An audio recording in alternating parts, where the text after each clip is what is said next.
De prevención, control y sanción del acoso, intimidación o violencia en los centros de estudio superior, presentado por el asambleísta Andrés Páez. Ustedes lo han escuchado en la lectura del informe que se recomienda el archivo de esta iniciativa. La ponente del informe, la presidenta de la comisión, la asambleísta Jimena Ponce, de los registros de Alianza País en la provincia de Pichincha. Resolverse por ley no encuentra un camino adecuado y por eso nuestra solicitud de archivo. Nuestra normativa, y aquí quisiera que me ayuden pasando a la subsiguiente lámina. Nuestra normativa es lo suficientemente clara y explícita. Nos señala, y tenemos algún articulado ya en la Constitución de la República, en la Ley Orgánica de Educación Intercultural. El mismo reglamento a la Ley Orgánica de Educación Intercultural plantea elementos mucho más concretos para el tratamiento, revisión, sanción de este problema del acoso escolar. El Código de la Niñez y Adolescencia también nos plantea muchos elementos claros y precisos. Y de igual forma, acuerdos ministeriales 182, 069, 14, 332, 13. Con todo este instrumental normativo, pensamos que el tratamiento de la problemática del bullying tiene ya una salida, tiene ya elementos explícitos y normativos que permiten que se lo revise, se lo sancione y se lo pueda ir previniendo también.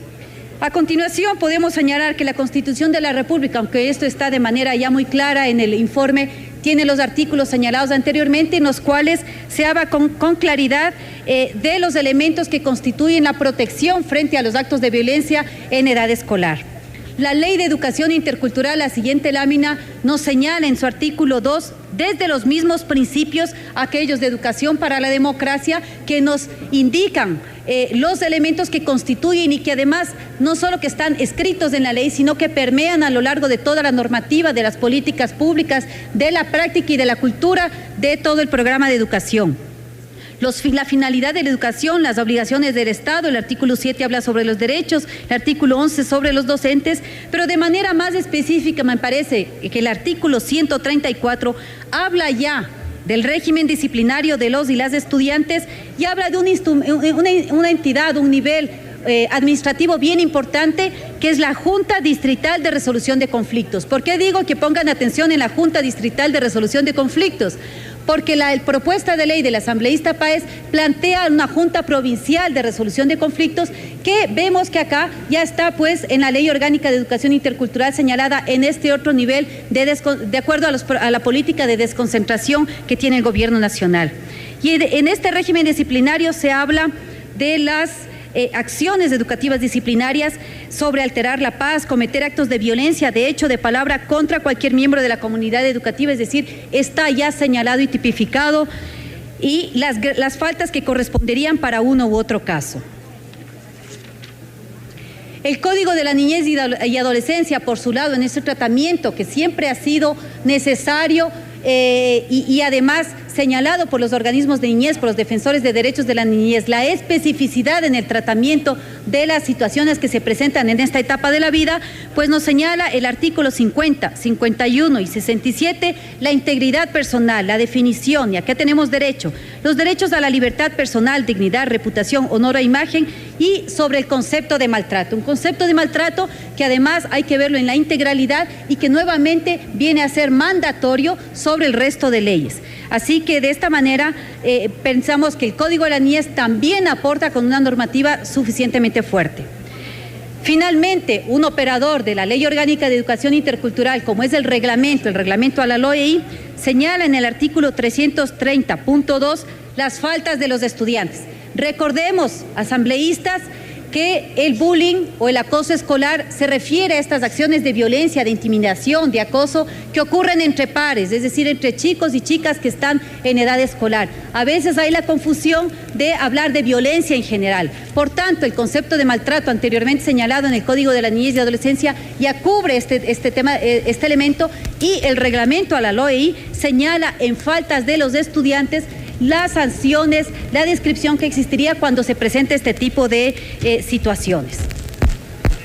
Importante señalar las instancias que ya existen determinadas por la ley para la prevención y sanción. ¿Por qué?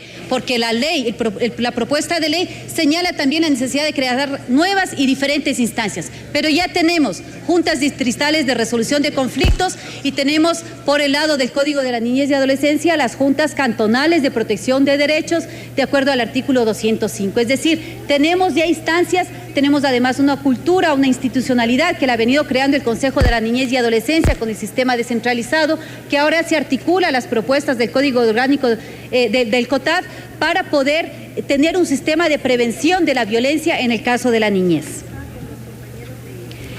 Los aspectos principales de la ley presentada, de la propuesta de ley, hablan principalmente de aspectos, insisto, ya contemplados en normativas anteriores, las leyes que han sido señaladas.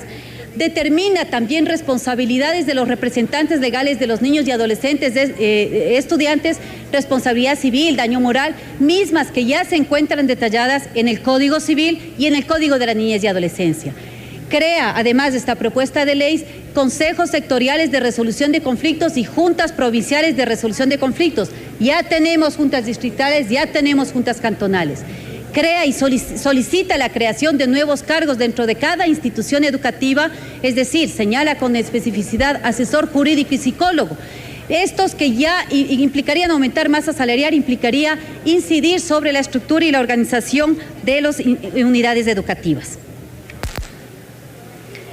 Por este motivo, la Comisión de Educación, Cultura, Ciencia y Tecnología ha tomado este tema, pero no únicamente como un proceso legislativo, lo ha tomado también como una problemática social.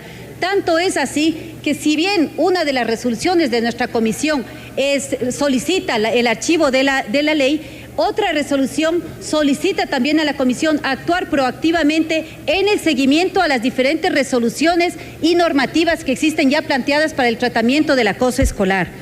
De esta manera, la misma comisión ha venido trabajando en el seguimiento, y en la siguiente lámina se encuentra, en el seguimiento a las políticas y acciones del Ministerio de Educación. Fíjense, en la lámina estamos presentando qué hemos hecho, qué hemos logrado, qué hemos determinado, qué ha ocurrido en el Ministerio de Educación desde el 2013 hasta la actualidad.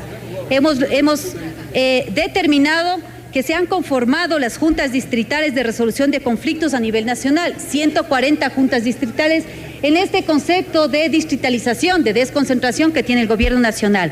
Todas ellas han sido capacitadas, las 140 a nivel nacional, para la utilización de rutas y protocolos. Se ha conformado una ruta de prevención y sanción al acoso escolar. 642 profesionales del Sistema Nacional de Educación han sido capacitados en este elemento. Se ha desarrollado un material didáctico pedagógico para trabajar en la sensibilización y prevención del acoso escolar. Hay una guía metodológica que fue trabajada durante muchos meses con organismos internacionales, siguiendo normativas, experiencias de otros países, y que ahora consta, entiendo que está en la presentación, sí, tenemos ahí las imágenes de lo que es la guía, que ha sido distribuida a nivel de las juntas distritales, a nivel de los responsables de educación, y en el que consta paso a paso qué acciones seguir para el tratamiento del acoso escolar. Por otro lado, tenemos el Acuerdo Ministerial 332-13 que impulsa la construcción del Código de Convivencia de manera participativa con toda la comunidad educativa. Este elemento es importante. A veces, y en realidad eso hemos lo constatado en nuestra visita a las 9 zonales, a veces el Código de Convivencia se lo ha construido de manera un poco mecánica, pero finalmente viene a ser un elemento de base y de construcción colectiva que permite llegar a acuerdos entre toda la comunidad educativa, padres y madres de familia, docentes, administrativos y sobre todo nuestros chicos y chicas. Este paso ya se ha dado. Todas las instituciones educativas cuentan con un código de convivencia. El siguiente paso es revisar que se cumpla, que se ejecute, que se lo modifique de acuerdo a las realidades de cada institución. Y finalmente, un tema muy importante es que queremos saber también en qué estado está este tema del acoso escolar en nuestro país. Teníamos datos de UNICEF, datos muy globales, generales, no aplicados a nivel nacional.